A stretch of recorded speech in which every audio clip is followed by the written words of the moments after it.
Coming up next, from studio gopher to global superstar, today's featured artist spent years chasing his big break. Working the club circuit as an underage teenager, he was shocked one night when his musical idol jumped on stage and started duetting with him. Actually, he was singing this legend's song at the time. Pretty cool. Later, when this artist finally got a demo recorded, he was rejected by every record label in the biz. He thought maybe it was time to call it quits. But in a last-ditch effort, he decided to sneak into a New York radio station and pitch his demo straight to the DJ. The DJ ended up playing it, and virtually overnight the song was a hit and set this singer up for a record deal and a major tour.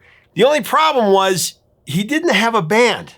Coming up next, the story of this singer's tenacity, who formed a band after this song hit it big and transformed from a would-be pop idol to a hard rock icon. The story's coming up next on Professor of Rock. Hey, music junkies, Professor of Rock, always here to celebrate the greatest artists and the greatest songs of all time. You know, if you loved Strawberry Quick as a kid, growing up, you're going to dig this channel of deep musical nostalgia. Make sure to subscribe below right now. Click the big red button so you always know when our latest and greatest come out. Click the bell so you know when that comes out. Man, love Strawberry Quick now. My kids love it. Also, check us out on Patreon. That helps us keep it a daily channel. Well, I'm excited to return to another one of my favorite shows that we do on this channel. We haven't done it in a little bit. It's called Breakthrough. This is the show where we break down songs, albums, or events that kicked open the door to an artist or band's career and gave them that momentum to rocket to long-term success. Yeah, I got to tell you, I've been watching the Bon Jovi documentary on Hulu, and I'm really blown away at Jon Bon Jovi's drive and his tenacity. He really does deserve all the success he's had. But it's interesting because Jon almost went a totally different route. As a rookie, he was, kind of straddling the fence between pop and rock. Today, I'm going to tell you the story of what took him from would-be pop idol to a hard rock icon with the story of their 1984 debut, Runaway.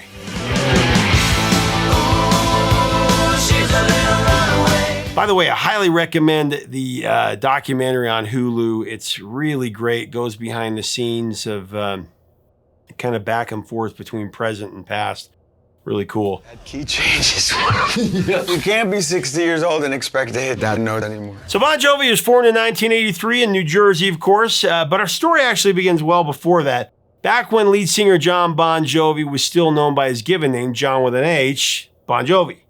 Jon started getting into music when he was a teenager, attending Sayreville High School in New Jersey. There he joined 9 other musicians to form a rhythm and blues band called Atlantic City Expressway. Kind of a long name. Among others, the 10-piece, they covered songs from New Jersey natives like Bruce Springsteen and Southside Johnny, and they played at clubs along the Jersey Shore. And this happened even though they were underage. They got in. Actually, in 1979, Jon and the band were even joined on stage by the boss, Bruce Springsteen. They were singing his song, The Promised Land. One minute, Jon was up there performing, and the next he looked over, and there was Bruce Springsteen on stage singing along with him, duetting.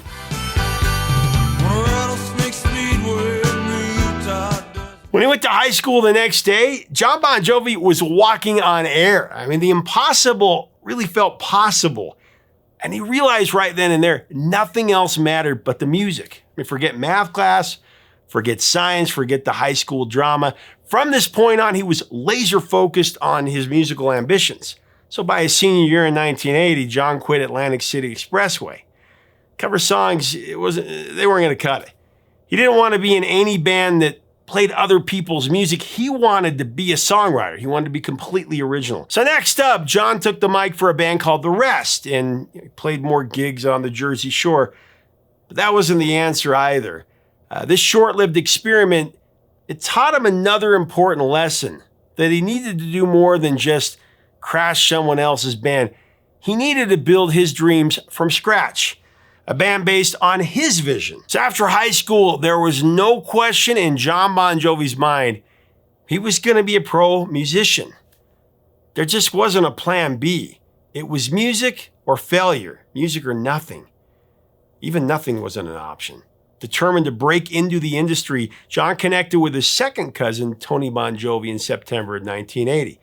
Now, Tony was a recording engineer at the power station in New York, and he gave Jon a ground floor job at the studio. He was working as a gopher, and Jon took care of all the menial tasks, sweeping floors and picking up takeout for the bands. That wasn't a big deal. All the grunt work. Also, Jon was given access to the studio at night after everyone else had gone home.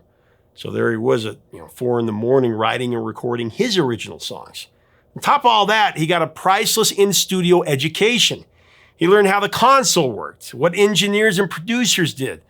He even got to rub shoulders with his idols, Aerosmith, the Rolling Stones, David Bowie, Queen, Talking Heads, and the Ramones, just to name a few.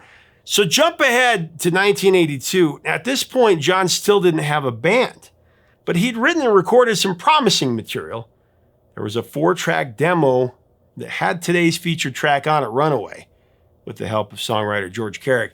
And since he was still a solo artist at this point, he had to rely on studio regulars to give him a hand on the song.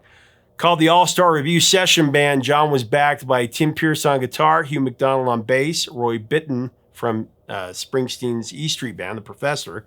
He was on keyboards, and Frankie LaRocca on drums.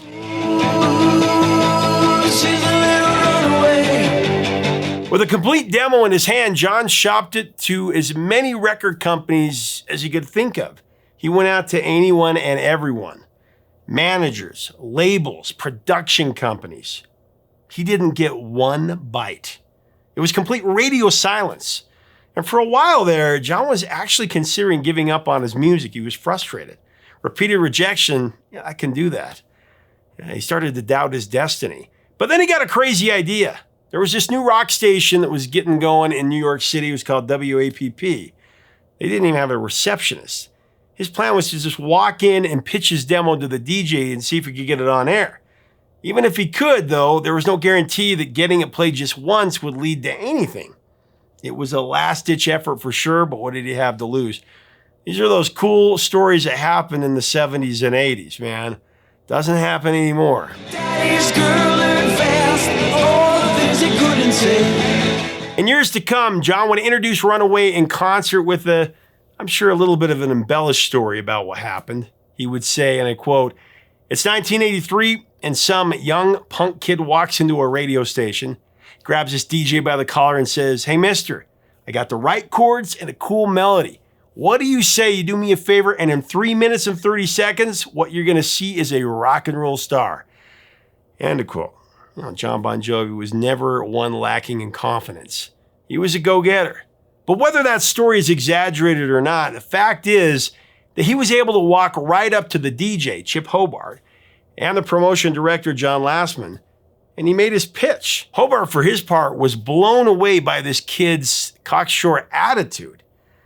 He played the song. He put it on the air. People responded immediately, and in no time, it actually became a local hit. Not only that, WAPP included Runaway on their homegrown compilation album of local bands. And then as the song started gaining momentum, another radio station in Jersey, WDHA, they started playing the song as well. And they also put it on their compilation record of unsigned acts. After that, Doubleday, who owned 8 radio stations in some really big markets, they got a hold of Runaway, and they started playing it on all their stations. Jon Bon Jovi's determination, it had finally paid off. He wasn't rejected at this point. Runaway was making a run.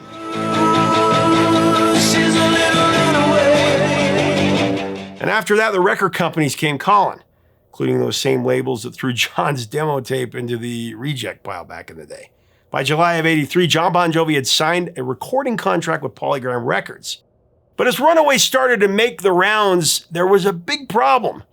There was no band, there was no manager, there was no supporting cast at all. It was only Jon as a solo artist. So the man got to work putting together a permanent band. It was a lineup that included David Bryan on keyboards, Tico Torres on drums, Alec John Such on bass, and temporarily Dave Sabo on guitar. To showcase the hit song Runaway, the guys played clubs up and down the Jersey Shore.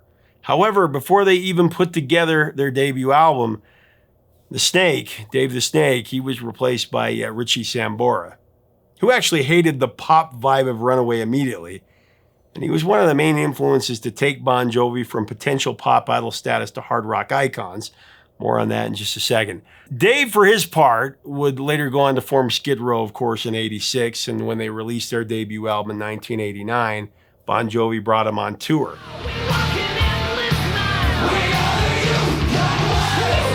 Someone from Polygram suggested that Jon should rename the group using Van Halen as an inspiration, as in use your last name for the band name.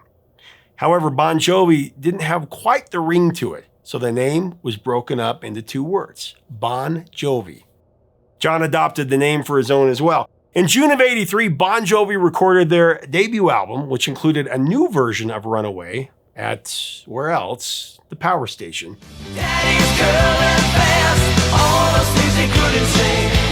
Bon Jovi released Bon Jovi on January 21st, 1984, self-titled.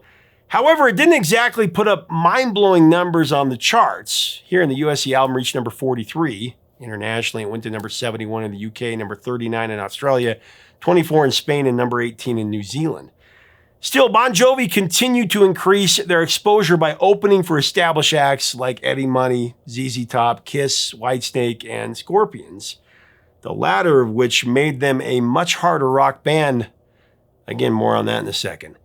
And even without chart bragging rights, their debut record would go on to certify double platinum here in the US.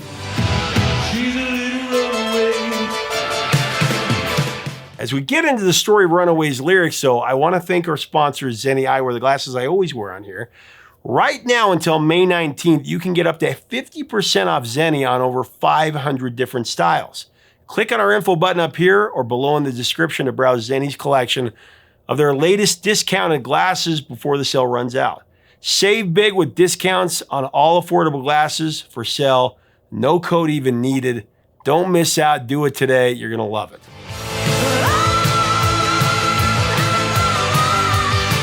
So Runaway tells the story of a young girl who, ignored by her father, runs away from home and lives on the streets. I guess from the time that Bon Jovi, Jon, was a kid, he would visit Manhattan, where he was quickly educated about life in the big city.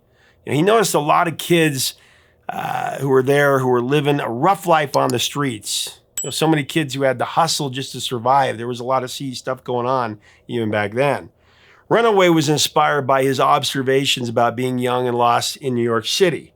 Said Jon about it, and I quote, "When I was living in New York, 53rd Street, I'd drive out to Jersey to see my parents. I'd pass by the Greyhound bus station, and all the hookers would hang out there, and I'd see these girls who would come out to New York, much the same way they'd come out to Los Angeles looking for dreams." End of quote. But Runaway isn't about living out your dreams. For most of these kids, including the girl in the song, living in New York's underworld was a nightmare. She's a little runaway. The music video for Runaway, that was kind of a nightmare for Jon Bon Jovi. It was directed by Robert Mont. It was filmed over 3 days at a Silver City Studios in Queens. It's made for about $60,000. Mont said that the Stephen King novel Firestarter served as the inspiration for the video. The promo features images of fire intercut with a girl running away from her parents. Of course, Bon Jovi rocking out. But that wasn't what Bon Jovi wanted at all, and they weren't happy with the result. But being newly signed, they weren't really in a position to argue with what was being put forth.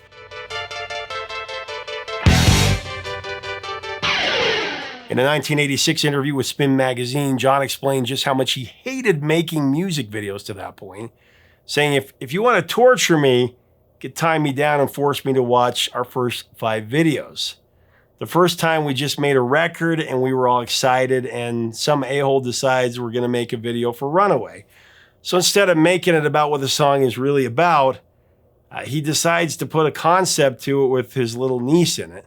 There's a girl with like fire coming out of her eyes. Richie's wearing a jumpsuit and shoes that are 3 sizes too big for him. They kept squirting us down with this greasy solution to make it look like we were sweating. We all look like a bunch of a-holes. End of quote. I love that.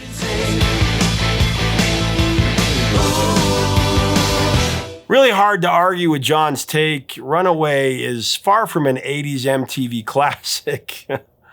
For all the wrong reasons it is, but we all got to start somewhere, I guess, right?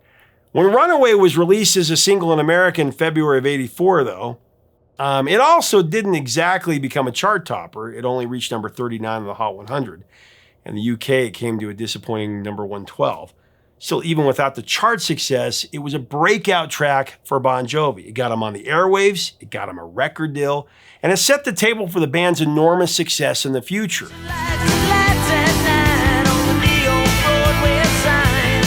Only the band at that time had more in common with the sound of pop rock than hard rock, and that's why I wanted to cover this song today mostly. Enter their future manager, Doc McGhee. Before he was their manager, he came to a huge gig that Bon Jovi got because another band had dropped out at the last second. So the gig was opening for ZZ Top at Madison Square Garden. Doesn't get bigger than that. But Bon Jovi wasn't really ready for such a big show. In front of tens of thousands of fans, Richie Sambora started playing the opening song. But no sound came out. It was not working.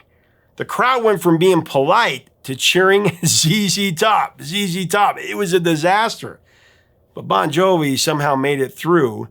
And they were unscathed, but they learned a big lesson. So Doc was managing Motley Crue at the time, and after this gig, he came right into the Bon Jovi camp, and he had his eyes set on making them the biggest band in the world, and it would work. First of all, he wanted to push them off the pop rock fence onto the rock side of the field, even the hard rock side. One of his biggest moves on that front was getting them to open for Scorpions on their Love at First Sting tour. This is so that the band could cut their teeth in front of a hard rock audience, an audience that Doc deemed the black t-shirt crowd. Jon Bon Jovi, he had other ideas. He wanted to open for like Bryan Adams or the Cars. And that would have been a safer bet with their pop rock slight at that time. But the Scorpions taught Bon Jovi how to rock, and every night, they had to earn the respect of that tough crowd. It was an all-out war. They learned to kick some ass, and their goal was always to upstage the headliner until they became the ultimate headliner. The Scorpions, they taught them how to be a hard rock band with a take-no-prisoners attitude that led to Slippery When Wet and led to being the biggest rock band in the world just a few years after that. Richie Sambora, like I said, hated Runaway, but that dichotomy of pop rock was a good one for comparison of what they would become. So back to Runaway. The song had some notable media placements being featured in Paul Blart Mall Cop in 2009. That's a big one. Stranger Things in 2017 and Bumblebee in 2018.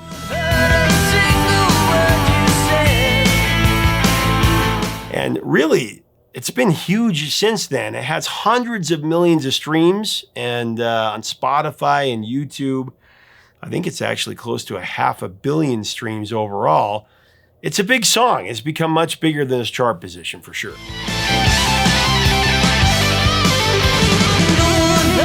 After the success of Runaway, Bon Jovi dropped the singles She Don't Know Me in May of 84 and Burning for Love in October of 84. Neither of them fared very well in the Hot 100, with the former topping out at number 48 and the latter failing to chart at all.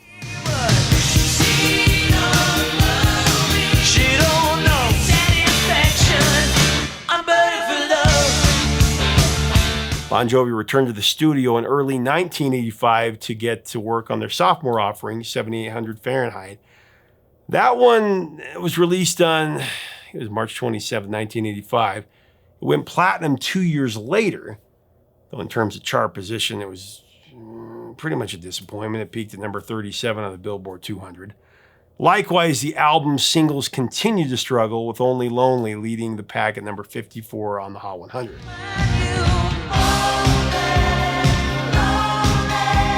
But by 1986, it was a whole different story. 3 words: Slippery When Wet. Bon Jovi's third album was a commercial juggernaut. The third time was definitely the charm. It went to number 1 on the albums chart. It became their best-selling album up to that point. It would tally 12 million plus copies sold in the US and feature a pair of billion plus streaming songs. The number 1 hits, You Give Love a Bad Name and Living on a Prayer.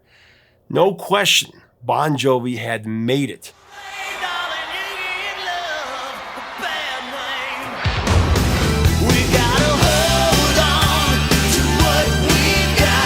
Now, to support Slippery When Wet, the band embarked on a rigorous world tour and then immediately returned to the studio to record their fourth album, New Jersey. That one was released on September 19th, 1988, and it, of course, generated 5 top 10 hits, including chart toppers Bad Medicine and I'll Be There For You. Once again, Bon Jovi would have a multi-platinum album on their hands, with New Jersey moving 7 million units in the US alone. Shake it up just like bad medicine. Be there for you.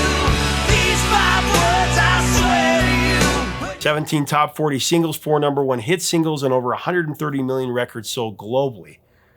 But it all started with a little ditty that Jon Bon Jovi pitched to a DJ in the middle of the night called Runaway.